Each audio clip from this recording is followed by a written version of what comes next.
परम सन्मानयोग गुरु रूप गुरु खालसा साध संगत जी। वाहिगुरु जी का खालसा वाहिगुरु जी की फतेह। प्यारी साध संगत जी, पिछले 6 ਭਾਗਾਂ ਵਿੱਚ ਆਪਾਂ ਸ਼੍ਰੀ ਜਪਜੀ ਸਾਹਿਬ ਦੀਆਂ 30 ਪੌੜੀਆਂ ਦੀ ਵਿਆਖਿਆ ਸਰਵਣ ਕਰ ਚੁੱਕੇ ਹਾਂ। ਅੱਜ ਆਪਾਂ ਅਖੀਰਲੇ ਭਾਗ ਵਿੱਚ ਸ਼੍ਰੀ ਜਪਜੀ ਸਾਹਿਬ ਦੀ 38ਵੀਂ ਪੌੜੀ ਤੱਕ ਵਿਆਖਿਆ ਸਰਵਣ ਕਰਾਂਗੇ। ਆਓ ਬੜੇ ਪ੍ਰੇਮ ਨਾਲ ਇਹ ਵਿਆਖਿਆ ਸਰਵਣ ਕਰੀਏ, ਜਿਹੜੀ ਕਿ ਧੰਨ ਧੰਨ ਬਾਬਾ ਸ਼੍ਰੀ ਚੰਦ ਜੀ ਮਹਾਰਾਜ ਜੀ ਦੁਆਰਾ ਬਾੜ ਸਾਹਿਬ ਵਿੱਚ ਕੀਤੀ ਗਈ। ਆਸਣ ਲੋਏ ਲੋਏ ਭੰਡਾਰ, ਜੋ ਕਿਛ ਪਾਇਆ ਸੋ ਏਕਾ ਵਾਰ। ਕਰ ਕਰ ਵੇਖੈ ਸਿਰਜਣਹਾਰ, ਨਾਨਕ ਸੱਚੇ ਕੀ ਸਾਚੀ ਕਾਰ। ਆਦੇਸ ਤਿਸੈ ਆਦੇਸ, ਆਦ ਅਨੀਲ ਅਨਾਦ ਅਨਾਹਤ, ਜੁਗ ਜੁਗ ਏਕੋ ਵੇਸ। ਜਿਸ ਤਰ੍ਹਾਂ ਕਿ ਆਪਾਂ ਜਾਣਦੇ ਹੀ ਹਾਂ ਕਿ ਜਦੋਂ ਸ਼੍ਰੀ ਗੁਰੂ ਨਾਨਕ ਦੇਵ ਜੀ ਸਿੱਧਾਂ ਦੇ ਪਾਸ ਪਹੁੰਚੇ ਸਨ ਤਾਂ ਸਿੱਧਾਂ ਨੇ ਕੁਝ ਸਵਾਲ ਗੁਰੂ ਸਾਹਿਬ ਨੂੰ ਕੀਤੇ ਸਨ ਅਤੇ ਗੁਰੂ ਜੀ ਨੇ ਉਹਨਾਂ ਦੇ ਉੱਤਰ ਦਿੱਤੇ ਸਨ, ਜਿਹੜੇ ਕਿ ਗੁਰੂ ਜੀ ਨੇ ਸ਼੍ਰੀ ਜਪਜੀ ਸਾਹਿਬ ਵਿੱਚ ਅੰਕਿਤ ਕੀਤੇ। ਸੋ ਇਸੇ ਚਰਚਾ ਵਿੱਚ ਸਿੱਧਾਂ ਨੇ ਸਵਾਲ ਕੀਤਾ ਕਿ ਉਸ ਸਿਰਜਣਹਾਰ ਪ੍ਰਭੂ ਦਾ ਤਖਤ ਆਸਣ ਕਿਹੜੇ ਲੋਕ ਵਿੱਚ ਹੈ, ਜਿੱਥੇ ਉਹ ਬੈਠਦਾ ਹੈ ਅਤੇ ਨਿਵਾਸ ਕਰਦਾ ਹੈ, ਅਤੇ ਉਸ ਦਾ ਭੰਡਾਰ ਕਿੱਥੇ ਹੈ, ਜਿਸ ਭੰਡਾਰ ਵਿੱਚੋਂ ਇਸ ਸੰਸਾਰ ਨੂੰ ਦਿੰਦਾ ਹੀ ਜਾ ਰਿਹਾ ਹੈ। ਅਤੇ ਉਸ ਪਰਮਾਤਮਾ ਨੂੰ ਇਸ ਦੁਨੀਆ ਦੀ ਸਾਜਨਾ ਕਰਨ 'ਤੇ ਕਿੰਨਾ ਕੁ ਸਮਾਂ ਲੱਗਿਆ ਹੋਏਗਾ, ਉਸ ਦੀ ਇਹ ਕਾਰ ਕਿਸ ਤਰ੍ਹਾਂ ਦੀ ਹੋਏਗੀ।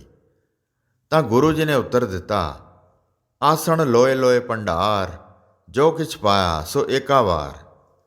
ਗੁਰੂ ਜੀ ਫਰਮਾਉਂਦੇ ਹਨ ਕਿ ਉਸ ਸਿਰਜਣਹਾਰ ਦਾ ਆਸਣ ਸਰਬ ਲੋਕਾਂ ਅੰਦਰ ਹੈ, ਭਾਵ ਕਿ ਸਭਨਾਂ ਵਿੱਚ ਵਸ ਰਿਹਾ ਹੈ, ਅਤੇ ਜਿੱਥੇ ਜਿੱਥੇ ਵੀ ਜੀਵ ਵਸਦੇ ਹਨ ਉੱਥੇ ਉੱਥੇ ਹੀ ਉਹਨਾਂ ਨੂੰ ਰੋਜ਼ੀ ਰੋਟੀ ਦੇ ਰਿਹਾ ਹੈ। ਸਭ ਰਚਨਾ ਉਸਨੇ ਇੱਕ ਹੀ ਫੁਰਨੇ ਵਿੱਚ ਸਾਜ ਦਿੱਤੀ ਹੈ, ਅਤੇ ਜੈਸੇ ਜੈਸੇ ਜੀਵਾਂ ਦੇ ਕਰਮ ਹਨ ਉਹ ਸਾਜਨਾ ਦੇ ਨਾਲ ਹੀ ਉਹਨਾਂ ਦੇ ਮਸਤਕ 'ਤੇ ਲਿਖ ਦਿੱਤੇ ਹੋਏ ਹਨ। ਉਹ ਕਰਤਾ ਪੁਰਖ ਇਕੱਲੇ ਇਕੱਲੇ ਜੀਵ ਦੀ ਗੱਲ ਨੂੰ ਜਾਣਦਾ ਹੈ ਕਿ ਉਹਨਾਂ ਦੇ ਮਨ ਵਿੱਚ ਕੀ ਹੈ, ਅਤੇ ਸਾਰਿਆਂ ਦੇ ਕਰਮ ਕਰਤੱਵਾਂ ਨੂੰ ਦੇਖ ਰਿਹਾ ਹੈ। ਗੁਰੂ ਜੀ ਕਥਨ ਕਰਦੇ ਹਨ ਕਿ ਉਹ ਆਪ ਵੀ ਧਨ ਹੈ, ਉਸਦੇ ਭੰਡਾਰ ਵੀ ਧਨ ਹਨ, ਇਸ ਲਈ ਮੇਰੀ ਉਸ ਨੂੰ ਨਮਸਕਾਰ ਹੈ, ਉਸ ਨੂੰ ਨਮਸਕਾਰ ਹੈ, ਜਿਹੜਾ ਸਾਰਿਆਂ ਦਾ ਆਦ ਹੈ, ਜਿਸ ਦੀ ਗਿਣਤੀ ਕੋਈ ਨਹੀਂ, ਅਤੇ ਉਹ ਕਦੇ ਵੀ ਨਾਸ ਨਹੀਂ ਹੁੰਦਾ, ਅਤੇ ਜਿਹੜਾ ਜੁਗਾਂ ਜੁਗਾਂ ਵਿੱਚ ਇੱਕੋ ਵੇਸ ਰਿਹਾ ਹੈ, ਅਤੇ ਕਦੇ ਵੀ ਉਸ ਦਾ ਨਾਸ ਨਹੀਂ ਹੁੰਦਾ। ਉਸ ਕਰਤਾ ਸਿਰਜਣਹਾਰ ਨੇ ਜਿੱਥੇ ਜਿੱਥੇ ਵੀ ਜੀਵ ਰਚੇ ਹੋਏ ਹਨ, ਪਾਣੀ ਵਿੱਚ ਜਿਹੜੇ ਜੀਵਾਂ ਦੀ ਰਚਨਾ ਕੀਤੀ ਹੈ ਉਹਨਾਂ ਨੂੰ ਪਾਣੀ ਵਿੱਚ ਰਿਜ਼ਕ ਦੇ ਰਿਹਾ ਹੈ, ਜਿਹੜੇ ਪਹਾੜਾਂ ਵਿੱਚ ਰਚੇ ਹਨ ਉਹਨਾਂ ਨੂੰ ਪਹਾੜਾਂ ਵਿੱਚ ਦੇ ਰਿਹਾ ਹੈ, ਜਿਹੜੇ ਪਤਾਲ ਵਿੱਚ ਹਨ ਉਹਨਾਂ ਨੂੰ ਉੱਥੇ ਹੀ ਰਿਜ਼ਕ ਦੇ ਰਿਹਾ ਹੈ। ਇੱਥੋਂ ਤੱਕ ਕਿ ਪੱਥਰ ਵੀ ਇੱਕ ਜੂਨ ਹੀ ਹੈ, ਅਤੇ ਉਸ ਵਿੱਚ ਜੋ ਵੀ ਜੀਵ ਪੈਦਾ ਕੀਤੇ ਹਨ ਪੱਥਰ ਅੰਦਰ ਵੀ ਉਹ ਰਿਜ਼ਕ ਦੇ ਰਿਹਾ ਹੈ। ਤੁਸੀਂ ਦੇਖੋ, ਨਾ ਤਾਂ ਪੱਥਰ ਵਿੱਚ ਜਾਣ ਨੂੰ ਕੋਈ ਰਸਤਾ ਹੈ, ਫਿਰ ਵੀ ਪੱਥਰ ਵਿੱਚ ਪੈਦਾ ਹੋਏ ਜੀਵ ਨੂੰ ਉਹ ਰੋਜ਼ੀ ਦੇ ਰਿਹਾ ਹੈ। ਤ੍ਰੈ ਲੋਕ ਦੀ ਰਚਨਾ ਦੀ ਪਾਲਣਾ ਕਰ ਰਿਹਾ ਹੈ। ਜੈਸਾ ਜੈਸਾ ਜੀਵਾਂ ਦਾ ਖਾਣਾ ਹੈ ਤੈਸਾ ਤੈਸਾ ਉਹਨਾਂ ਨੂੰ ਦੇ ਰਿਹਾ ਹੈ। ਇੱਕ ਦੂ ਜੀਬੋ ਲੱਖ ਹੋਏ, ਲੱਖ ਹੋਵੇ ਲੱਖ ਵੀਸ, ਲੱਖ ਲੱਖ ਗੇੜਾ ਆਖੀਐ ਏਕ ਨਾਮ ਜਗਦੀਸ਼। ਇਹ ਤੋਂ ਰਾਹੇ ਪਤ ਪਵੜੀਆ ਚੜ੍ਹਿਆ ਹੋਏ 21, ਸੁਣ ਗੱਲਾਂ ਆਕਾਸ ਕੀ ਕੀਟਾ ਆਈ ਰੀਸ। ਨਾਨਕ ਨਦਰੀ ਪਾਈਐ ਕੂੜੀ ਕੂੜਾ ਠੀਸ। ਫਿਰ ਸਿੱਧਾਂ ਨੇ ਸਵਾਲ ਕੀਤਾ, ਅਕਸਰ ਉਸ ਪ੍ਰਭੂ ਦਾ ਕਿਤੇ ਨਾ ਕਿਤੇ ਤਾਂ ਕਦੇ ਨਾ ਕਦੇ ਤਾਂ ਅੰਤ ਹੁੰਦਾ ਹੀ ਹੋਏਗਾ, ਕਿਉਂਕਿ ਸਭ ਦਾ ਆਦ ਮੱਧ ਜਾਂ ਅੰਤ ਹਮੇਸ਼ਾ ਹੁੰਦਾ ਹੈ। ਤਾਂ ਗੁਰੂ ਜੀ ਨੇ ਉੱਤਰ ਦਿੱਤਾ ਕਿ ਉਸ ਅਪਾਰ ਪਾਰ ਬ੍ਰਹਮ ਪਰਮਾਤਮਾ ਦੀ ਮਹਿਮਾ ਦਾ ਅੰਤ ਨਹੀਂ ਪੈ ਸਕਦਾ। ਜੇ ਮੇਰੀਆਂ ਲੱਖਾਂ ਜੀਬਾਂ ਵੀ ਹੋ ਜਾਣ ਤਾਂ ਵੀ ਮੈਂ ਉਸ ਦਾ ਬਿਆਨ ਨਹੀਂ ਕਰ ਸਕਦਾ। ਭਲਾ ਇੱਕ ਜੀਵ ਦੀ ਕੀ ਸਮਰੱਥਾ ਹੈ ਕਿ ਉਸ ਦੀ ਅਥਾਹ ਮਹਿਮਾ ਦਾ ਅੰਤ ਪਾ ਸਕੇ ਅਤੇ ਦੱਸ ਵੀ ਸਕੇ। ਜੇਕਰ ਕੋਈ ਆਖ ਵੀ ਦਵੇ ਕਿ ਮੈਂ ਉਸ ਪ੍ਰਭੂ ਦੀ ਮਹਿਮਾ ਦਾ ਅੰਤ ਪਾ ਲਿਆ ਹੈ, ਤਾਂ ਜਾਣ ਲਓ ਕਿ ਇਹ ਗੱਪੀ ਹੀ ਹੈ, ਐਵੇਂ ਗੱਪਾਂ ਹੀ ਮਾਰ ਰਿਹਾ ਹੈ। ਆਖਣ ਜੋਰ ਚੁੱਪੈ ਨਹਿ ਜੋਰ, ਜੋਰ ਨਾ ਮੰਗਣ ਦੇਣ ਨਾ ਜੋਰ, ਜੋਰ ਨਾ ਜੀਵਨ ਮਰਨ ਨਹਿ ਜੋਰ, ਜੋਰ ਨਾ ਰਾਜ ਮਾਲ ਮਨ ਸੋਰ, ਜੋਰ ਨਾ ਸੁਰਤੀ ਗਿਆਨ ਵਿਚਾਰ, ਜੋਰ ਨਾ ਜੁਗਤੀ ਛੁੱਟੈ ਸੰਸਾਰ। ਜਿਸ ਹੱਥ ਜੋਰ ਕਰ ਵੇਖੈ ਸੋਏ, ਨਾਨਕ ਉੱਤਮ ਨੀਚ ਨਾ ਕੋਏ। ਫਿਰ ਸਿੱਧਾਂ ਨੇ ਸਵਾਲ ਕੀਤਾ, ਇਹ ਜੋ ਆਪ ਜੀ ਨੇ ਉਚਾਰਿਆ ਹੈ ਕਿ ਆਖਣ ਜੋਰ ਚੁੱਪੈ ਨਹਿ ਜੋਰ, ਇਹਨਾਂ ਪਦਾਂ ਦਾ ਸਾਨੂੰ ਪੂਰਾ ਗਿਆਨ ਕਰਾ ਦਿਓ ਤਾਂ ਕਿ ਸਾਨੂੰ ਸਾਰੀ ਸਮਝ ਆ ਜਾਏ। ਤਾਂ ਗੁਰੂ ਜੀ ਨੇ ਉੱਤਰ ਦਿੱਤਾ ਕਿ ਜੇਕਰ ਕੋਈ ਆਖੇ ਕਿ ਮੈਂ ਆਪਣੇ ਜ਼ੋਰ ਨਾਲ ਪ੍ਰਭੂ ਦੀ ਸਿਫਤ ਕਰ ਰਿਹਾ ਹਾਂ ਤਾਂ ਇਹ ਝੂਠ ਹੀ ਹੈ। ਜੇ ਪ੍ਰਭੂ ਦੀ ਭਗਤੀ ਚੁੱਪ ਚਪੀਤੇ ਕਰਦਾ ਹੈ ਤੇ ਫਿਰ ਕਹਿੰਦਾ ਹੈ ਕਿ ਮੈਂ ਕਰਦਾ ਹਾਂ ਤਾਂ ਇਹ ਵੀ ਝੂਠ ਹੈ। ਜੇਕਰ ਕੋਈ ਆਖੇ ਕਿ ਮੈਂ ਜ਼ੋਰ ਨਾਲ ਪ੍ਰਭੂ ਕੋਲੋਂ ਖੋਹ ਕੇ ਲੈ ਲਵਾਂਗਾ ਤਾਂ ਇਹ ਵੀ ਝੂਠ ਹੈ। ਜੇਕਰ ਕੋਈ ਆਖੇ ਕਿ ਮੈਂ ਉਸ ਨੂੰ ਕੋਈ ਲਾਲਚ ਦੇ ਕੇ ਲੈ ਲਵਾਂਗਾ ਤਾਂ ਵੀ ਝੂਠ ਹੈ। ਜੇਕਰ ਕੋਈ ਆਖੇ ਕਿ ਮੈਂ ਆਪਣੇ ਕਿਸੇ ਸਾਧਨ ਕਰਨ ਦੇ ਨਾਲ ਮਰਾਂਗਾ ਹੀ ਨਹੀਂ ਤਾਂ ਇਹ ਵੀ ਝੂਠ ਹੈ। ਜੇਕਰ ਇਹ ਆਖੇ ਕਿ ਮੈਂ ਮਰ ਕੇ ਮੁਕਤੀ ਦਾ ਦਵਾਰ ਪ੍ਰਾਪਤ ਕਰ ਲਵਾਂਗਾ ਤਾਂ ਇਹ ਵੀ ਝੂਠ ਹੈ। ਅਤੇ ਪ੍ਰਭੂ ਕੋਲੋਂ ਰਾਜ ਮਾਲ ਵੀ ਜ਼ੋਰ ਨਾਲ ਨਹੀਂ ਪ੍ਰਾਪਤ ਕਰ ਸਕਦਾ। ਜ਼ੋਰ ਦੇ ਨਾਲ ਸੁਰਤੀ ਤੇ ਵੇਦਾਂ ਦੇ ਗਿਆਨ ਵੀ ਨਹੀਂ ਹੋ ਸਕਦੇ। ਜੇਕਰ ਕੋਈ ਆਖੇ ਕਿ ਮੈਂ ਆਪਣੀ ਹੀ ਜੁਗਤ ਸੋਚ ਕੇ ਸੰਸਾਰ ਦੇ ਬੰਧਨਾਂ ਤੋਂ ਛੁਟਕਾਰਾ ਪਾ ਲਵਾਂਗਾ ਤਾਂ ਸਮਝੋ ਸਭ ਕੁਝ ਝੂਠ ਹੀ ਹੈ। ਜੇ ਇਸ ਮੇਰੀ ਗੱਲ 'ਤੇ ਯਕੀਨ ਨਹੀਂ ਤਾਂ ਜਿਸ ਦੇ ਹੱਥ ਵਸ ਕੋਈ ਜ਼ੋਰ ਹੈ ਤਾਂ ਉਹ ਆਪਣਾ ਜ਼ੋਰ ਜਮਾ ਕੇ ਦੇਖ ਲਵੇ, ਉਸ ਨੂੰ ਸਭ ਪਤਾ ਚੱਲ ਜਾਏਗਾ। ਗੁਰੂ ਜੀ ਕਥਨ ਕਰਦੇ ਹਨ ਕਿ ਉਸ ਤਰ੍ਹਾਂ ਤਾਂ ਸਾਰੇ ਹੀ ਆਪਣੇ ਆਪ ਨੂੰ ਬੜਾ ਉੱਤਮ ਮੰਨਦੇ ਹਨ ਤੇ ਆਪਣੇ ਆਪ ਨੂੰ ਨੀਚਾ ਕੋਈ ਵੀ ਨਹੀਂ ਸਮਝਦਾ। ਰਾਤੀ ਰੁੱਤੀ ਥਿੱਤੀ ਵਾਰ, ਪਵਨ ਪਾਣੀ ਅਗਨੀ ਪਾਤਾਲ, ਤਿਸ ਵਿੱਚ ਧਰਤੀ ਥਾਪ ਰੱਖੀ ਧਰਮਸਾਲ, ਤਿਸ ਵਿੱਚ ਜੀ ਜੁਗਤ ਕੇ ਰੰਗ, ਤਿਨਕੇ ਨਾਮ ਅਨੇਕ ਅਨੰਤ, ਕਰਮੀ ਕਰਮੀ ਹੋਏ ਵਿਚਾਰ, ਸੱਚਾ ਆਪ ਸੱਚਾ ਦਰਬਾਰ, ਤਿਥੈ ਸੋਹਣ ਪੰਚ ਪਰਵਾਣ, ਨਦਰੀ ਕਰਮ ਪਵੈ ਨਿਸਾਨ, ਕੱਚ ਪਕਾਈ ਉਥੈ ਪਾਏ, ਨਾਨਕ ਗਿਆ ਜਾਪੈ ਜਾਏ। ਸਿੱਧਾ ਨੇ ਸਵਾਲ ਕੀਤਾ ਕਿ ਉਸ ਪਰਮਾਤਮਾ ਨੇ ਰਾਤਾਂ ਰੁੱਤਾਂ ਥਿੱਤਾਂ ਤੇ ਵਾਰ, ਪਵਨ ਪਾਣੀ ਅਗਨੀ ਤੇ ਪਤਾਲ ਇਹ ਕਿਸ ਵਾਸਤੇ ਬਣਾਏ ਹਨ? ਤਾਂ ਗੁਰੂ ਜੀ ਨੇ ਉੱਤਰ ਦਿੱਤਾ ਕਿ ਰਾਤਾਂ ਰੁੱਤਾਂ ਥਿੱਤਾਂ ਵਾਰਾਂ ਜੀਵਾਂ ਦੇ ਸੁੱਖ ਵਾਸਤੇ ਬਣਾਈਆਂ ਹਨ। ਨਾਮ ਭਜਨ ਸਿਮਰਨ ਕਰਨ ਵਾਸਤੇ ਬਣਾਏ ਹਨ। ਧਰਤੀ ਆਕਾਸ਼ ਪਤਾਲ ਤੇ ਪਵਨ ਬਣਾਏ ਹਨ। ਰੁੱਤਾਂ ਮੌਸਮ ਦਾ ਵਿਚਾਰ ਦੱਸਣ ਵਾਸਤੇ ਬਣਾਈਆਂ ਹਨ। ਧਰਤੀ ਧਰਮਸਾਲ ਜੀਵਾਂ ਦੇ ਨਿਵਾਸ ਵਾਸਤੇ ਤੇ ਖੁਰਾਕ ਦੀ ਉਤਪਤੀ ਕਰਨ ਵਾਸਤੇ ਬਣਾਈ ਹੈ, ਜਿਸ ਉੱਪਰ ਕਈ ਪ੍ਰਕਾਰ ਦੇ ਰੰਗ ਤੇ ਜੁਗਤਾਂ ਬਣਾਈਆਂ ਹਨ, ਜਿਨ੍ਹਾਂ ਦੇ ਨਾਮ ਅਨੇਕ ਤੇ ਅਨੰਤ ਹਨ। ਜੀਵ ਆਪੋ ਆਪਣੇ ਕਰਮਾਂ ਦੇ ਅਨੁਸਾਰ ਭੋਗ ਭੋਗਦੇ ਹਨ, ਭਾਵ ਕੇ ਵਰਤੋਂ ਕਰਦੇ ਹਨ ਤੇ ਵਾਹਿਗੁਰੂ ਆਪ ਹੀ ਸੱਚ ਹੈ। ਉਸ ਦਾ ਨਾਮ ਵੀ ਸੱਚ ਹੈ ਤੇ ਉਸ ਦਾ ਦਰਬਾਰ ਵੀ ਸੱਚ ਹੈ। ਪੁੰਨੀ ਜੀਵਾਂ ਨੂੰ ਸੁੱਖ ਮਿਲਦਾ ਹੈ ਤੇ ਪਾਪੀ ਜੀਵਾਂ ਨੂੰ ਦੁੱਖ ਮਿਲਦਾ ਹੈ। ਉਸ ਦੇ ਦਰਬਾਰ ਵਿੱਚ ਉਹੀ ਸ਼ੋਭਾ ਪਾਉਂਦੇ ਹਨ ਜਿਨ੍ਹਾਂ ਵਿੱਚ ਦੈਵੀ ਸੰਪਦਾ ਗੁਣ ਹੁੰਦੇ ਹਨ, ਜਿਨ੍ਹਾਂ ਉੱਤੇ ਸਤਿਗੁਰਾਂ ਦੀ ਕਿਰਪਾ ਦ੍ਰਿਸ਼ਟੀ ਹੁੰਦੀ ਹੈ। ਨਾਮ ਦੀ ਨਿਸ਼ਾਨੀ ਉਹਨਾਂ ਨੂੰ ਹੀ ਪ੍ਰਾਪਤ ਹੁੰਦੀ ਹੈ ਤੇ ਝੂਠ ਤੇ ਸੱਚ ਦਾ ਸਾਧ ਸੰਗਤ ਵਿੱਚ ਹੀ ਨਿਖਾਰ ਹੁੰਦਾ ਹੈ। ਜਗਤ ਝੂਠ ਹੈ ਤੇ ਬ੍ਰਹਮ ਸੱਤ ਤੇ ਸੱਚ ਹੈ।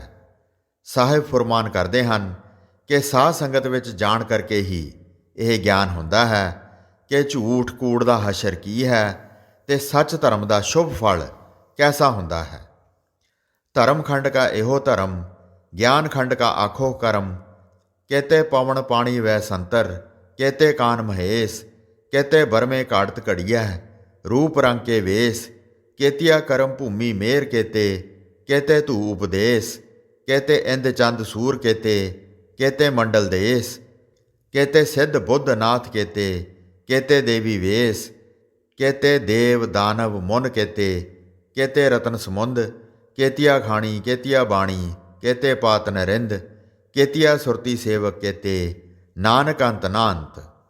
ਫਿਰ ਸਿੱਧਾ ਨੇ ਸਵਾਲ ਕੀਤਾ, ਜਿਹੜੇ ਹੋਮ ਹਵਨ ਪੁੰਨ ਦਾਨ ਕਰਦੇ ਹਨ ਉਹ ਬ੍ਰਹਮ ਦਾ ਲੋਕ ਧਰਮ ਜਿਹੜਾ ਖੇਤ ਹੈ ਉੱਥੇ ਜਾ ਕੇ ਪਹੁੰਚਦੇ ਹਨ, ਤੇ ਜਿਹੜੇ ਅਗਿਆਨੀ ਹਨ ਉਹ ਕਿਹੜੇ ਖੰਡ ਜਾਂਦੇ ਹਨ? ਤਾਂ ਗੁਰੂ ਜੀ ਨੇ ਉੱਤਰ ਦਿੱਤਾ ਕਿ ਗਿਆਨੀਆਂ ਦਾ ਮਹਾਰਾਜ ਤੋਂ ਬਿਨਾਂ ਕੋਈ ਹੋਰ ਖੰਡ ਨਹੀਂ ਹੈ। ਮਹਾਰਾਜ ਦੇ ਸੱਚਖੰਡ ਤੋਂ ਬਿਨਾਂ ਸਭ ਖੰਡਾਂ ਦੇ ਵਸਣ ਵਾਲੇ ਜੀਵ ਜੰਤੂ ਨਾਸ ਹੋ ਜਾਣ ਵਾਲੇ ਹਨ। ਉਹਨਾਂ ਦਾ ਜੰਮਣਾ ਮਰਨਾ ਬਣਿਆ ਰਹਿੰਦਾ ਹੈ। ਆਦ ਵਿਆਦ ਉਪਾਦ, ਰਾਗ ਦਵੈਸ਼ ਕਲੇਸ਼, ਈਰਖਾ ਨਿੰਦਿਆ ਚੁਗਲੀ ਆਸਾ ਅੰਦੇਸਾ, ਇਹ ਤਿੰਨਾਂ ਤਾਪਾਂ ਤੇ ਪੰਜਾਂ ਕਲੇਸ਼ਾਂ ਵਿੱਚ ਮਿਲ ਕੇ ਖੁਆਰ ਹੁੰਦੇ ਹਨ। ਜਿਹੜੇ ਇਹਨਾਂ ਕਲੇਸ਼ਾਂ ਵਿੱਚ ਫਸੇ ਹੋਏ ਹਨ ਉਹ ਮਹਾਰਾਜ ਦੇ ਸੱਚਖੰਡ ਦੇ ਭਾਗੀ ਕਿਸ ਤਰ੍ਹਾਂ ਹੋ ਸਕਦੇ ਹਨ? ਯੋਗੀ ਸੰਤ ਫਕੀਰ ਨਾਥ ਸਿੱਧਾਂ ਆਦਿ ਤੇ ਹੋਰ ਭੇਖਾਂ ਦੀ ਗਿਣਤੀ 38,200 ਦੱਸਦੇ ਹਨ। ਅਜੇ ਹੋਰ ਵੀ ਹੋਣ ਤਾਂ ਆਪ ਕੁਝ ਨਹੀਂ ਕਹਿ ਸਕਦੇ। ਸਭ ਭੇਖਾਂ ਦੇ ਉੱਤੇ ਇਹ 16 ਦੋਸ਼ ਗਾਲਬ ਹੋ ਕੇ ਵਰਤ ਰਹੇ ਹਨ। ਹਾਂ, ਕੋਈ ਕੋਈ ਗੁਰ ਕਿਰਪਾ ਦੁਆਰਾ ਪ੍ਰਾਪਤ ਨਾਮ ਸਿਮਰਨ ਕਰਕੇ ਪ੍ਰਭੂ ਦੇ ਸੱਚਖੰਡ ਦੇ ਭਾਗੀ ਬਣੇ ਵੀ ਹਨ। ਬਹੁਤ ਸਾਰੇ ਬਣੇ ਹਨ ਜਿਨ੍ਹਾਂ ਦਾ ਕੋਈ ਅੰਤ ਨਹੀਂ ਹੈ। ਪਰ ਇਹਨਾਂ 16 ਦਾ ਤਿਆਗ ਕਰਕੇ ਤੇ ਹੋਰ ਖੰਡਾਂ ਦੇ ਵਸਣ ਵਾਲੇ ਗਿਆਨੀ ਪੁਰਸ਼ ਵੀ ਇਹਨਾਂ 16 ਨੂੰ ਮਿਥਿਆ ਹੀ ਮਿੱਥਦੇ ਹਨ।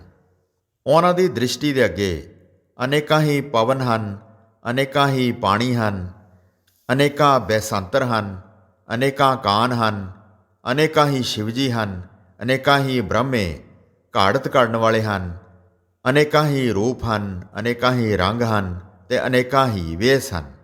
ਕਿੰਨੀਆਂ ਹੀ ਧਰਤੀਆਂ ਹਨ, ਕਿੰਨੇ ਹੀ ਪਰਬਤ ਹਨ ਤੇ ਧਰੂ ਹਨ, ਕਿੰਨੇ ਹੀ ਉਹਨਾਂ ਨੂੰ ਉਪਦੇਸ਼ ਕਰਨ ਵਾਲੇ ਨਾਰਦ ਹਨ ਤੇ ਕਿੰਨੇ ਹੀ ਇੰਦਰ ਹਨ, ਕਿੰਨੇ ਹੀ ਚੰਦ ਹਨ, ਸੂਰਜ ਹਨ ਤੇ ਕਿੰਨੇ ਹੀ ਨਗਰ ਤੇ ਦੇਸ਼ ਹਨ। ਮਹਾਰਾਜ ਜੀ ਆਖਦੇ ਹਨ ਕਿ ਕਿੰਨੇ ਹੀ ਸਿੱਧ ਹਨ ਜਿਨ੍ਹਾਂ ਦੀ ਗਿਣਤੀ 84 ਗਿਣੀ ਗਈ ਹੈ ਤੇ ਕਿੰਨੇ ਹੀ ਬੁੱਧੀਵਾਨ ਤੇ 9 ਨਾਥਾਂ ਵਰਗੇ ਬੇਅੰਤ ਹੀ ਨਾਥ ਹਨ ਤੇ ਕਿੰਨੇ ਹੀ ਇਹਨਾਂ ਦੇ ਵੇਸ ਹਨ। ਕਿੰਨੇ ਹੀ ਦੇਵਤੇ ਦਾਨਵ ਮੁਨੀਸਰ ਰਤਨ ਤੇ ਸਮੁੰਦ ਹਨ। ਕਿੰਨੀਆਂ ਹੀ ਇਹਨਾਂ ਦੀਆਂ ਬਾਣੀਆਂ ਹਨ ਜਿਹੜੀਆਂ 4 ਗਿਣੀਆਂ ਗਈਆਂ ਹਨ, ਬੈਖਰੀ, ਬਸੰਤੀ, ਮਧਮਾ ਤੇ ਪਾਸੰਤੀ। ਪਰ ਗੁਰੂ ਜੀ ਨੇ ਅਨੇਕਾਂ ਹੀ ਦੱਸੀਆਂ ਹਨ ਕਿ ਇਹ ਅਣਗਿਣਤ ਹਨ ਜਿਨ੍ਹਾਂ ਦੀ ਗਿਣਤੀ ਨਹੀਂ ਹੋ ਸਕਦੀ। ਕਿੰਨੇ ਹੀ ਪਿਆਦੇ, ਕਿੰਨੇ ਹੀ ਰਾਜੇ ਹਨ, ਕਿੰਨੇ ਹੀ 4 ਵੇਦਾਂ ਵਾਂਗ ਵੇਦ ਦੱਸੇ ਗਏ ਹਨ ਜਿਹੜੇ ਅਣਗਿਣਤ ਹਨ। ਬ੍ਰਹਮੇ ਨੂੰ ਤਾਂ 4 ਹੀ ਪ੍ਰਾਪਤ ਹੋਏ ਹਨ, ਸਾਮਵੇਦ, ਰਿਗਵੇਦ, ਯੁਜਰਵੇਦ ਤੇ ਅਥਰਵਣ ਵੇਦ। ਕਿੰਨੇ ਹੀ ਇਹਨਾਂ ਨੂੰ ਸੁਣਨ ਵਾਲੇ ਹਨ। ਸਾਹਿਬ ਜੀ ਫਰਮਾਨ ਕਰਦੇ ਹਨ ਕਿ ਜਿੰਨੇ ਵੀ ਨਾਮ ਤੇ ਰੂਪ ਹਨ ਸਭ ਮਾਇਆ ਦੀ ਉਪਾਦ ਹੈ ਤੇ ਅਨੇਕਾਂ ਹੀ ਨਾਸਤਕ ਹਨ। ਇਸ ਦੇ ਉਲਟ ਅਨੇਕਾਂ ਹੀ ਸੂਝਵਾਨ ਗਿਆਨੀ ਮਹਾਂਪੁਰਸ਼ ਹਨ ਜਿਹੜੇ ਗੁਰੂ ਸ਼ਬਦ ਨਾਲ ਮਿਲ ਕੇ ਵਾਹਿਗੁਰੂ ਵਿੱਚ ਲੀਨ ਹੋ ਕੇ ਇਕਮਿਕ ਹੋ ਜਾਂਦੇ ਹਨ। ਗਿਆਨ ਖੰਡ ਮੈਂ ਗਿਆਨ ਪ੍ਰਚੰਡ, ਤਿਥੈ ਨਾਦ ਵਿਨੋਦ ਕੋੜ ਆਨੰਦ, ਸਰਮ ਖੰਡ ਕੀ ਬਾਣੀ ਰੂਪ, ਤਿਥੈ ਘਾੜਤ ਘੜੀਐ ਬਹੁਤ ਅਨੂਪ, ਤਾਂ ਕੀਆਂ ਗੱਲਾਂ ਕਥੀਆਂ ਨਾ ਜਾਹੇ, ਜੇ ਕੋ ਕਹੈ ਪਿਛੈ ਪਛਤਾਏ, ਤਿਥੈ ਘੜੀਐ ਸੁਰਤ ਮਤ ਮਨ ਬੁੱਧ, ਤਿਥੈ ਘੜੀਐ ਸੁਰਾਂ ਸਿੱਧਾਂ ਕੀ ਸੁਧ।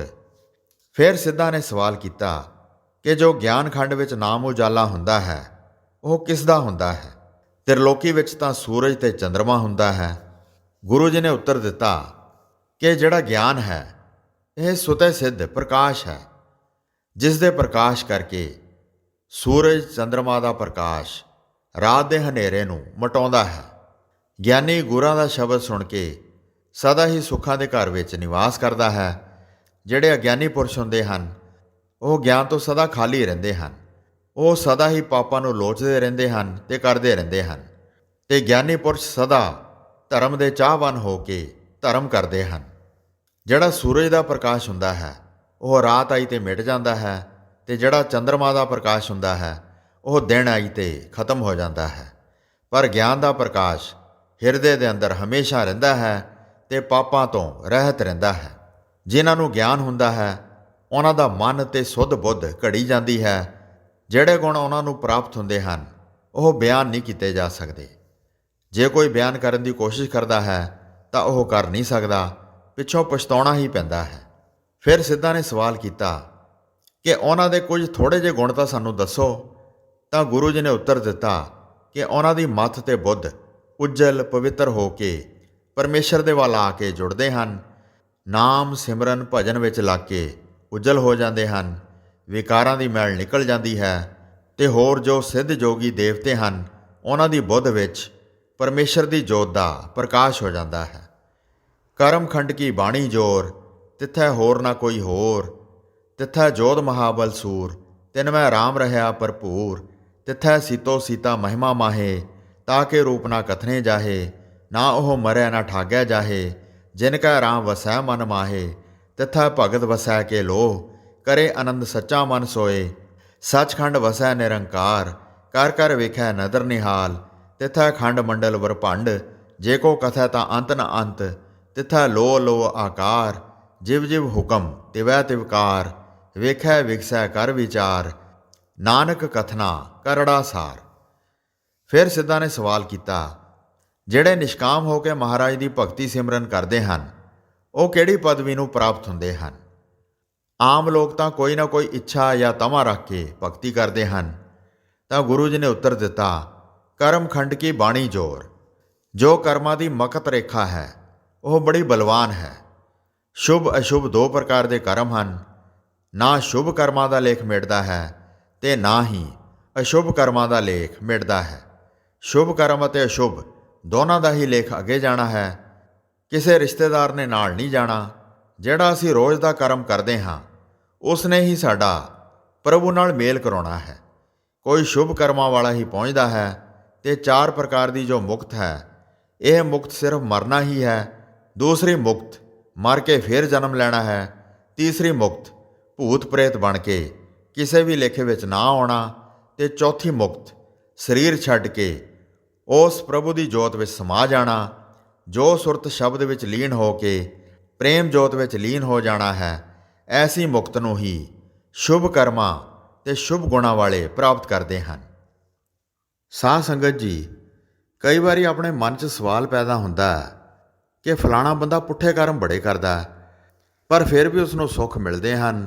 ਉਹਦੇ ਕੋਲ ਗੱਡੀ ਹੈ, ਕਾਰ ਹੈ, ਕੋਠੀ ਹੈ, ਪਰ ਅਸੀਂ ਕਦੇ ਝੂਠ ਨਹੀਂ ਬੋਲਦੇ, ਸਿੱਧੇ ਕੰਮ ਕਰਦੇ ਹਾਂ, ਨੇਕ ਕਮਾਈ ਕਰਦੇ ਹਾਂ। ਸਾਨੂੰ ਕਾਰ, ਕੋਠੀ, ਗੱਡੀ ਕਿਉਂ ਨਹੀਂ ਮਿਲਦੀ?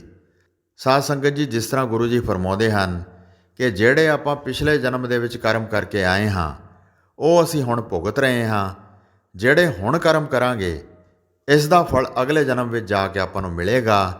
ਇਸ ਲਈ ਚਾਹੇ ਤੁਸੀਂ ਚੰਗਾ ਕਰਮ ਕਰੋ ਚਾਹੇ ਬੁਰਾ ਕਰਮ ਕਰੋ, ਜਿਹੜਾ ਆਪਾਂ ਪਿੱਛੇ ਕੋਈ ਕਰਮ ਕਰਕੇ ਆਏ ਹਾਂ ਉਹ ਇਸ ਜਨਮ ਵਿੱਚ ਭੋਗ ਰਹੇ ਹਾਂ। ਜੇ ਆਪਾਂ ਪਿੱਛੇ ਚੰਗਾ ਕੰਮ ਕੀਤਾ ਹੈ ਤਾਂ ਉਸ ਦਾ ਫਲ ਸਾਨੂੰ ਇਸ ਜਨਮ ਵਿੱਚ ਚੰਗਾ ਮਿਲੇਗਾ, ਚਾਹੇ ਅਸੀਂ ਇਸ ਜਨਮ ਵਿੱਚ ਭੈੜੇ ਕਰਮ ਕਰੀਏ। ਪਰ ਇੱਕ ਗੱਲ ਸੋਚ ਲਓ, ਜੇ ਅਸੀਂ ਇਸ ਜਨਮ ਵਿੱਚ ਭੈੜੇ ਕਰਮ ਕਰਾਂਗੇ ਤਾਂ ਇਸ ਦਾ ਫਲ ਸਾਨੂੰ ਅਗਲੇ ਜਨਮ ਵਿੱਚ ਮਿਲੇਗਾ। ਹਾਂ, ਜੇ ਸਾਨੂੰ ਨਾਲ ਦੀ ਨਾਲ ਇਸ ਦਾ ਫਲ ਮਿਲੀ ਜਾਂਦਾ ਤਾਂ ਫਿਰ ਬੁਰਾ ਕਰਮ ਕੌਣ ਕਰਦਾ? ਇਹ ਰੱਬ ਨੇ ਇੱਕ ਭੇਦ ਰੱਖਿਆ ਹੋਇਆ ਹੈ। ਸੋ ਇਸ ਭੇਦ ਨੂੰ ਜਿਹੜਾ ਗੁਰਮੁਖ ਸਮਝ ਲੈਂਦਾ ਹੈ ਉਹ ਹਮੇਸ਼ਾ ਚੰਗੇ ਹੀ ਕਰਮ ਕਰਦਾ ਹੈ। ਦਾਸ ਨੇ ਬੜੇ ਬੜੇ ਮਹਾਂਪੁਰਖਾਂ ਨੂੰ ਵੀ ਦੇਖਿਆ ਹੈ ਕਿ ਉਹਨਾਂ ਨੂੰ ਵੀ ਕਈ ਬਿਮਾਰੀਆਂ ਆ ਜਾਂਦੀਆਂ ਹਨ, ਪਰ ਉਹਨਾਂ ਨੂੰ ਗਿਆਨ ਹੋਣ ਕਰਕੇ ਉਹ ਇਸ ਦੀ ਪਰਵਾਹ ਨਹੀਂ ਕਰਦੇ। ਉਹ ਰੱਬ ਦਾ ਭਾਣਾ ਮਿੱਠਾ ਕਰਕੇ ਇਸ ਨੂੰ ਮੰਨਦੇ ਹਨ ਤੇ ਆਪਣੇ ਨਾਮ ਸਿਮਰਨ ਵਿੱਚ ਲੱਗੇ ਰਹਿੰਦੇ ਹਨ। 4 ਪ੍ਰਕਾਰ ਦੇ ਉਪਾਸ਼ਕ ਹਨ। ਇੱਕ ਬਾਣੀ ਦਾ ਉਚਾਰਨ ਕਰਦੇ ਹਨ, ਪ੍ਰਭੂ ਦੀ ਸਿਫਤ ਸਲਾਹਣਾ ਵਿੱਚ ਕਰਦੇ ਹਨ। ਕੁਝ ਉਸ ਦੇ ਪਾਪ ਮਿਟਦੇ ਹਨ, ਕੁਝ ਗਿਆਨ ਦੀ ਪ੍ਰਾਪਤੀ ਕਰਕੇ ਜੀਵਨ ਮੁਕਤ ਕਰ ਲੈਂਦੇ ਹਨ, ਕੁਝ ਸੇਵਾ ਭਾਵਨਾ ਕਰਕੇ ਜੀਵਨ ਸਫਲਾ ਕਰਕੇ ਮੁਕਤ ਹੋ ਜਾਂਦੇ ਹਨ, ਕੁਝ ਧਰਮ ਦੇ ਰਾਹ ਚੱਲ ਕੇ ਧਰਮ ਯੁੱਧ ਵਿੱਚ ਜੀਵਨ ਵਾਰ ਕੇ ਮੁਕਤ ਹੋ ਜਾਂਦੇ ਹਨ, ਜਿਨ੍ਹਾਂ ਨੂੰ ਆਪਾਂ ਸ਼ਹੀਦ ਵੀ ਕਹਿੰਦੇ ਹਾਂ। ਇਹ ਉਸ ਪ੍ਰਭੂ ਦੇ ਦਰ ਘਰ ਨੂੰ ਪ੍ਰਾਪਤ ਕਰਦੇ ਹਨ। ਯੋਧੇ ਉਹ ਹਨ ਜੋ ਮਨ ਦੇ ਬਿਖਮਗੜ੍ਹ ਤੇ ਜਿੱਤ ਪ੍ਰਾਪਤ ਕਰਦੇ ਹਨ, 5 ਵੈਰੀਆਂ ਨੂੰ ਜਿੱਤ ਲੈਂਦੇ ਹਨ। ਜਿਹੜੇ 5 ਵੈਰੀਆਂ ਨੂੰ ਜਿੱਤ ਲੈਂਦੇ ਹਨ ਉਹਨਾਂ ਨੂੰ ਸੂਰਮੇ ਕਹਿੰਦੇ ਹਨ। ਇਸ ਤਰ੍ਹਾਂ ਦੇ ਜੀਵ ਪ੍ਰਭੂ ਦੇ ਧਾਮ ਨੂੰ ਪ੍ਰਾਪਤ ਕਰਦੇ ਹਨ। ਝੂਠੀ ਮਨ ਦੀ ਮਨੌਤ ਦੂਰ ਕਰ ਲੈਂਦੇ ਹਨ। ਹਰ ਜੀਵ ਵਿੱਚ ਗੁਰੂ ਪਰਮੇਸ਼ਰ ਦੇ ਸਰੂਪ ਨੂੰ ਹੀ ਦੇਖਦੇ ਹਨ। ਜਿਨ੍ਹਾਂ ਨੇ ਆਪਣੇ ਪ੍ਰਭੂ ਦੇ ਨਾਮ ਦੇ ਨਾਲ ਆਪਣੇ ਮਨ ਸੀਤੇ ਪਰੋਏ ਹਨ ਉਹ ਆਪਣੇ ਪ੍ਰਭੂ ਦੀ ਮਹਿਮਾ ਗਾਉਂਦੇ ਹਨ। ਬਸ ਇਹ ਹੀ ਸੀਤੇ ਸੀਤਾ ਦਾ ਭਾਵ ਹੈ। ਉਹ ਹੀ ਆਤਮ ਰੂਪ ਅਟਲ ਹੁੰਦੇ ਹਨ। ਨਾ ਉਹ ਕਾਲਵਸ ਹੋ ਕੇ ਮਰਦੇ ਹਨ ਅਤੇ ਨਾ ਹੀ ਉਹਨਾਂ ਨੂੰ ਕੋਈ ਠੱਗ ਸਕਦਾ ਹੈ, ਕਿਉਂਕਿ ਉਹਨਾਂ ਦੇ ਹਿਰਦੇ ਵਿੱਚ ਰਾਮ ਪ੍ਰਭੂ ਦਾ ਵਾਸ ਹੈ। ਉਹਨਾਂ ਦੇ ਮਨ ਵਿੱਚ ਨਾਮ ਦਾ ਪ੍ਰਕਾਸ਼ ਹੈ। ਭਗਤਾਂ ਦੇ ਕਈ ਲੋਕ ਵਸਦੇ ਹਨ ਤੇ ਸਦਾ ਹੀ ਆਨੰਦ ਖੁਸ਼ਹਾਲ ਰਹਿੰਦੇ ਹਨ। ਜਿੱਥੇ ਸਾਧ ਸੰਗਤ ਦਾ ਨਾਮ ਰੂਪੀ ਤੇ ਗਿਆਨ ਰੂਪੀ ਕੀਰਤਨ ਦਾ ਮੀਂਹ ਵਰਸਦਾ ਹੈ, ਪ੍ਰਭੂ ਦੇ ਨਾਮ ਦੀ ਮਹਿਮਾ ਵਡਿਆਈ ਹੁੰਦੀ ਹੈ, ਉੱਥੇ ਜਾ ਕੇ ਉਸ ਦਾ ਆਨੰਦ ਲੈਂਦੇ ਹਨ। ਉਹ ਹੀ ਸੱਚਖੰਡ ਹੈ, ਉੱਥੇ ਹੀ ਨਿਰੰਕਾਰ ਦਾ ਨਿਵਾਸ ਹੈ। ਗੁਰੂ ਜੀ ਫਰਮਾਨ ਕਰਦੇ ਹਨ, ਸਾਧ ਸੰਗਤ ਦੀ ਧੂੜ ਵਿੱਚ ਖੰਡ ਬ੍ਰਹਿਮੰਡ ਨਿਵਾਸ ਕਰਦੇ ਹਨ। ਮਹਾਰਾਜ ਦੀ ਮਹਿਮਾ ਇੰਨੀ ਹੋ ਰਹੀ ਹੈ ਕਿ ਜਿਸ ਦਾ ਅੰਤ ਨਹੀਂ ਪੈ ਸਕਦਾ। ਉਹ ਸਭ ਨੂੰ ਆਪਣੀ ਨਜ਼ਰ ਕਰਕੇ ਵੇਖਦਾ ਹੈ ਤੇ ਜਿਹੜਾ ਪ੍ਰਭੂ ਇਹਨਾਂ ਨੂੰ ਵੇਖ ਕੇ ਨਿਹਾਲ ਤੇ ਪ੍ਰਸੰਨ ਹੁੰਦਾ ਹੈ। ਜਿਸ ਤਰ੍ਹਾਂ ਦਾ ਉਸ ਦਾ ਹੁਕਮ ਹੁੰਦਾ ਹੈ ਉਸ ਤਰ੍ਹਾਂ ਹੀ ਇਸ ਸੰਸਾਰ ਦੀ ਕਾਰ ਚੱਲਦੀ ਹੈ। ਸਾਧ ਸੰਗਤ ਹੀ ਸੰਤਾਂ ਦੀਆਂ ਪੂਰੀਆਂ ਹਨ, ਜਿੱਥੇ ਉਸ ਦੇ ਨਾਮ ਦੀ ਮਹਿਮਾ ਹੁੰਦੀ ਹੈ ਤੇ ਕਥਾ ਵਾਰਤਾ ਹੁੰਦੀ ਹੈ। ਮਹਾਰਾਜ ਜੀ ਦੀ ਜੋ ਮਹਿਮਾ ਦਾ ਕਥਨ ਬਿਆਨ ਕਰਨਾ ਹੈ ਤੇ ਉਸ ਪਰਮਾਤਮਾ ਦੀ ਸਾਰ ਲੈਣੀ ਹੈ, ਉਹ ਲੋਹੇ ਦੀ ਤਰ੍ਹਾਂ ਕਠਿਨ ਹੈ, ਕਰੜਾ ਹੈ ਤੇ ਸਖਤ ਹੈ। ਜਤ ਪਹਾਰਾ ਧੀਰਜ ਸੁਨਿਆਰ, ਅਹਰਣ ਮਤ ਵੇਦ ਹਥਿਆਰ, ਭਉ ਖੱਲਾ ਅਗਨ ਤਪ ਤਾਓ, ਭਾਂਡਾ ਭਾਉ ਅੰਮ੍ਰਿਤ ਤਿਤ ਢਾਲ, ਘੜੀਐ ਸ਼ਬਦ ਸੱਚੀ ਟਕਸਾਲ, ਜਿਨ ਕੋ ਨਦਰ ਕਰਮ ਤਿਨਕਾਰ, ਨਾਨਕ ਨਦਰੀ ਨਦਰ ਨਿਹਾਲ। ਫਿਰ ਸਿੱਧਾਂ ਨੇ ਸਵਾਲ ਕੀਤਾ ਕਿ ਸ਼ਬਦ ਦਾ ਸਾਰ ਕਿਸ ਤਰ੍ਹਾਂ ਘੜੀਦਾ ਹੈ। ਗੁਰੂ ਜੀ ਨੇ ਫਰਮਾਇਆ, ਜਤ ਪਹਾਰਾ ਧੀਰਜ ਸੁਨਿਆਰ। ਜਤ ਦਾ ਪਹਾਰਾ ਕਰੋ, ਧੀਰਜ ਨੂੰ ਸੁਨਿਆਰ ਬਣਾਓ, ਆਪਣੇ ਮਤ ਨੂੰ ਅਹਰਣ ਕਰੋ, ਭਾਵ ਕਿ ਤੁਸੀਂ ਆਪਣੇ ਮਤ ਨੂੰ ਅਚਲ ਕਰ ਲਓ। ਵੇਦਾਂ ਗੁਰੂਆਂ ਦੇ ਬਚਨਾਂ ਦਾ ਹਥੌੜਾ ਕਰੋ, ਪਰਮੇਸ਼ਰ ਤੇ ਗੁਰਾਂ ਦੇ ਭਾਵ ਵਿੱਚ ਚੱਲਣਾ ਖਲਾ ਕਰੋ, ਇੰਦਰੀਆਂ ਦੀ ਵਾਸ਼ਨਾ ਨੂੰ ਰੋਕਣਾ ਕਰੋ, ਤਪ ਦੀ ਅਗਨ ਬਣਾਓ ਤੇ ਭਾਵ ਦਾ ਬਰਤਨ ਬਣਾਓ। ਅੰਮ੍ਰਿਤ ਨਾਮ ਜੋ ਪਰਮੇਸ਼ਰ ਦਾ ਜਪਣਾ ਹੈ, ਭਾਵ ਰੂਪੀ ਬਰਤਨ ਵਿੱਚ ਪਾਓ। ਸੱਚੀ ਟਕਸਾਲ ਜੋ ਸਾਧ ਸੰਗਤ ਹੈ, ਜਿਸ ਵਿੱਚ ਰਾਮ ਨਾਮ ਘੜੀਦਾ ਹੈ, ਤੇ ਆਪਣੇ ਮਨ ਨੂੰ ਸ਼ੁੱਧ ਸਾਫ਼ ਕਰੋ। ਤੇ ਘੜੀ ਜਿਨ੍ਹਾਂ ਉੱਤੇ ਗੁਰਾਂ ਦੀ ਦ੍ਰਿਸ਼ਟੀ ਕਿਰਪਾ ਹੁੰਦੀ ਹੈ ਤੇ ਭਗਤੀ ਦੀ ਕਾਰ ਹੁੰਦੀ ਹੈ, ਜਿਨ੍ਹਾਂ ਨੂੰ ਉਸ ਪਰਮੇਸ਼ਰ ਦੀ ਭਗਤੀ ਪ੍ਰਾਪਤ ਹੁੰਦੀ ਹੈ, ਉਹ ਆਪਣੇ ਗੁਰੂ ਪ੍ਰਭੂ ਨੂੰ ਬੰਦ ਨੇਤਰਾਂ ਨਾਲ ਦੇਖਦੇ ਹਨ, ਜਿਸ ਨੂੰ ਤੀਸਰਾ ਨੇਤਰ ਵੀ ਆਖਦੇ ਹਨ। ਉਹ ਹੀ ਦਿਵ ਦ੍ਰਿਸ਼ਟ ਹੈ। ਸੋ ਜਦ ਇਸ ਜਗਤ ਦੇ ਉੱਤੇ ਨਾ ਸੱਤ ਦੀ ਆਵਾਜ਼ ਰਹੀ, ਨਾ ਸੰਤੋਖ ਰਿਹਾ, ਨਾ ਕੋਈ ਦਇਆ ਰਹੀ, ਨਾ ਖਿਮਾ ਰਹੀ, ਨਾ ਧੀਰਜ ਰਿਹਾ, ਨਾ ਸੀਤਲਤਾ ਰਹੀ, ਸੋਚ ਵਿਚਾਰ ਵੀ ਨਾ ਰਹੀ, ਸੇਵਾ ਭਾਵਨਾ ਵੀ ਨਾ ਰਹੀ, ਪਿਆਰ ਮੁਹੱਬਤ ਵੀ ਨਾ ਰਿਹਾ, ਪਿਆਰ ਦੇ ਮਿਲਾਪ ਵੀ ਨਾ ਰਹੇ। ਬਸ ਜਗਤ ਦੇ ਉੱਤੇ ਪਾਪ ਤੇ ਜ਼ੁਲਮਾਂ ਦੇ ਹੀ ਕਾਰ ਵਿਹਾਰ ਹੋਣੇ ਸ਼ੁਰੂ ਹੋਣ ਲੱਗ ਪਏ, ਤਾਂ ਕਲਯੁਗ ਦੇ ਸਮੇਂ ਕਾਫੀ ਜਬਰ ਨੇ ਜ਼ੋਰ ਪਾ ਲਿਆ ਹੋਇਆ ਸੀ। ਤਾਂ ਉਸ ਅਕਾਲ ਪੁਰਖ ਦੀਆਂ ਦੋ ਜੋਤਾਂ ਕਲ ਵਿੱਚ ਪ੍ਰਗਟ ਹੋਈਆਂ। ਸੰਨ 1469 ਵਿੱਚ ਧੰਨ ਧੰਨ ਸੱਚੇ ਪਾਤਸ਼ਾਹ ਸ਼੍ਰੀ ਗੁਰੂ ਨਾਨਕ ਦੇਵ ਜੀ ਨੇ ਆ ਕੇ ਅਵਤਾਰ ਧਾਰਨ ਕੀਤਾ ਤੇ ਉਹਨਾਂ ਦੇ ਹੀ ਗ੍ਰਹਿ ਵਿਖੇ ਧੰਨ ਧੰਨ ਬਾਬਾ ਸ਼੍ਰੀ ਚੰਦ ਜੀ ਮਹਾਰਾਜ ਜੀ ਨੇ 1551 ਵਿੱਚ ਆ ਕੇ ਅਵਤਾਰ ਧਾਰਿਆ। ਸਤਿਗੁਰੂ ਨਾਨਕ ਪ੍ਰਗਟਿਆ, ਮਿਟੀ ਧੁੰਦ ਜਗ ਚਾਨਣ ਹੋਇਆ। ਸੱਚੇ ਪਾਤਸ਼ਾਹ ਸ਼੍ਰੀ ਗੁਰੂ ਨਾਨਕ ਦੇਵ ਜੀ ਮਹਾਰਾਜ ਨੇ ਇਸ ਕਲਯੁਗ ਵਿੱਚ ਅਵਤਾਰ ਧਾਰਿਆ ਤੇ ਇਸ ਸੜਦੇ ਬਲਦੇ ਸੰਸਾਰ ਨੂੰ ਪਰਮਾਤਮਾ ਦੇ ਨਾਮ ਨਾਲ ਸ਼ਾਂਤ ਕੀਤਾ ਤੇ ਇਸ ਸੰਸਾਰ ਦੀ ਧੁੰਦ ਨੂੰ ਮਿਟਾ ਕੇ ਚਾਨਣਾ ਪ੍ਰਦਾਨ ਕੀਤਾ। ਸ਼ਲੋਕ ਪਵਨ ਗੁਰੂ ਪਾਣੀ ਪਿਤਾ, ਮਾਤਾ ਧਰਤ ਮਹਤ, ਦਿਵਸ ਰਾਤ ਦੋਇ ਦਾਈ ਦਾਇਆ, ਖੇਲਾ ਸਗਲ ਜਗਤ, ਚੰਗਿਆਈਆਂ ਬੁਰਿਆਈਆਂ ਵਾਚਾ ਧਰਮ ਹਦੂਰ, ਕਰਮੀ ਆਪੋ ਆਪਣੀ ਕੇ ਨੇੜਾ ਕੈ ਦੂਰ, ਜਿਨੀ ਨਾਮ ਧਿਆਇਆ ਗਏ ਮੁਸੱਕਤ ਘਾਲ, ਨਾਨਕ ਤੇ ਮੁਖ ਉਜਲੇ ਕੀਤੀ ਛੁੱਟੀ ਨਾਲ। ਫਿਰ ਸਿੱਧਾਂ ਨੇ ਅਖੀਰ ਵਿੱਚ ਸਵਾਲ ਕੀਤਾ ਕਿ ਜਗਤ ਦਾ ਗੁਰੂ ਕੌਣ ਹੈ। ਭੇਖਾਂ ਸੰਪਰਦਾਵਾਂ ਦੇ ਤਾਂ ਗੁਰੂ ਸੰਤ ਹੋਏ ਹਨ, ਤੇ ਜਗਤ ਦਾ ਪਿਤਾ ਕੌਣ ਹੈ, ਮਾਤਾ ਕੌਣ ਹੈ, ਤੇ ਜਗਤ ਦੀ ਧੰਦਾ ਕਾਰ ਵਿਹਾਰ ਦੀ ਖੇਲ ਦਾ ਕੀ ਸਾਧਨ ਤਿਆਰ ਕੀਤਾ ਹੈ। ਤਾਂ ਅੰਤ ਵਿੱਚ ਗੁਰੂ ਜੀ ਨੇ ਉੱਤਰ ਦਿੱਤਾ ਕਿ ਜਗਤ ਦਾ ਗੁਰੂ ਪਵਨ ਹੈ, ਜੋ ਜੀਵਨ ਦਾ ਆਸਰਾ ਹੈ। ਪਾਣੀ ਸਾਡਾ ਪਿਤਾ ਹੈ, ਜੋ ਇੱਕ ਪਾਣੀ ਦੀ ਬੂੰਦ ਤੋਂ ਪੈਦਾ ਹੋਇਆ ਹੈ। ਮਾਤਾ ਧਰਤ ਧਰਤੀ ਹੈ, ਜੋ ਪਾਲਣਾ ਪੋਸਣਾ ਵਾਸਤੇ ਖੁਰਾਕ ਪੈਦਾ ਕਰਕੇ ਆਧਾਰ ਸਾਨੂੰ ਆਧਾਰ ਦੇ ਰਹੀ ਹੈ। ਇਸ ਦੀਆਂ ਸਭ ਪ੍ਰਕਾਰ ਦੀਆਂ ਖੁਰਾਕਾਂ ਪੈਦਾ ਕਰਕੇ ਦੇ ਰਹੀ ਹੈ। ਦਿਨ ਤੇ ਰਾਤ ਦੋਨੋਂ ਕਾਰ ਵਿਹਾਰ ਦੀ ਖੇਲ ਖੇਲਣ ਵਾਸਤੇ ਬਣਾਏ ਗਏ ਹਨ। ਕਈ ਕਾਰ ਵਿਹਾਰ ਚੱਲ ਰਹੇ ਹਨ, ਤੇ ਕੋਈ ਦਿਨ ਦੇ ਵਕਤ ਚੱਲ ਰਿਹਾ ਹੈ ਤੇ ਕੋਈ ਰਾਤੀ ਚੱਲ ਰਿਹਾ ਹੈ। ਚੰਗਿਆਂ ਤੇ ਬੁਰਿਆਂ ਦੇ ਕਾਰ ਵਿਹਾਰਾਂ ਨੂੰ ਵਾਚਣ ਭਾਵ ਕੇ ਨਿਖਾਰ ਕਰਨ ਵਾਸਤੇ ਪਰਮਾਤਮਾ ਨੇ ਧਰਮਰਾਜ ਦੀ ਡਿਊਟੀ ਲਾਈ ਹੋਈ ਹੈ। ਸੋ ਚਿੱਤਰ ਤੇ ਗੁਪਤ ਨਾਲੋਂ ਨਾਲ ਲਿਖੀ ਜਾ ਰਹੇ ਹਨ।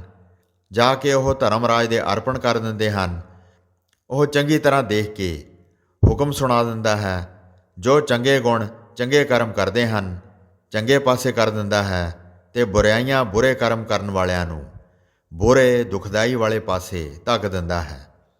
ਇਹ ਸਭ ਆਪੋ ਆਪਣੇ ਕਰਮਾਂ ਦਾ ਲੇਖਾ ਹੈ, ਪਰ ਜਿਨ੍ਹਾਂ ਨੇ ਨਾਮ ਸਿਮਰਨ ਕੀਤਾ ਹੈ ਉਹਨਾਂ ਦੀ ਕੀਤੀ ਹੋਈ ਘਾਲ ਕਮਾਈ ਥਾਂ ਪੈਂਦੀ ਹੈ।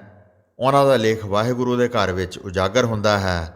ਉਹਨਾਂ ਦੇ ਮੁਖ ਉਜਲੇ ਹੋ ਜਾਂਦੇ ਹਨ, ਤੇ ਹੋਰ ਕਿੰਨਿਆਂ ਦੇ ਨਾਲ ਹੀ ਦੁੱਖਾਂ ਤੇ ਨਰਕਾਂ ਵੱਲੋਂ ਛੁਟਕਾਰਾ ਹੋ ਜਾਂਦਾ ਹੈ।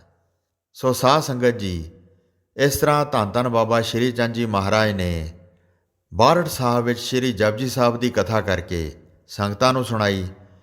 ਕਥਾ ਸੁਣ ਕੇ ਸੰਗਤਾਂ ਨਿਹਾਲ ਹੋ ਗਈਆਂ ਅਤੇ ਕਥਾ ਸੁਣਨ ਤੋਂ ਉਪਰੰਤ ਧੰਨ ਧੰਨ ਸ਼੍ਰੀ ਗੁਰੂ ਨਾਨਕ ਦੇਵ ਜੀ ਦੀ ਜੈ ਜੈਕਾਰ ਕੀਤੀ ਅਤੇ ਬਾਬਾ ਸ਼੍ਰੀ ਚੰਦ ਜੀ ਤੋਂ ਆਸ਼ੀਰਵਾਦ ਲੈ ਕੇ ਮੁਕਤੀ ਪ੍ਰਾਪਤ ਕੀਤੀ। ਦਾਸ ਦੁਆਰਾ ਕਥਾ ਕਰਦਿਆਂ ਅਨੇਕਾਂ ਗਲਤੀਆਂ ਹੋ ਗਈਆਂ ਹਨ। ਕਿਰਪਾ ਕਰਕੇ ਦਾਸ ਨੂੰ ਬਖਸ਼ ਦਿਓ। ਹੋਈਆਂ ਭੁੱਲਾਂ ਚੁੱਕਾਂ ਦੀ ਖਿਮਾ ਬਖਸ਼ੋ ਜੀ। ਵਾਹਿਗੁਰੂ ਜੀ ਕਾ ਖਾਲਸਾ, ਵਾਹਿਗੁਰੂ ਜੀ ਕੀ ਫਤਿਹ।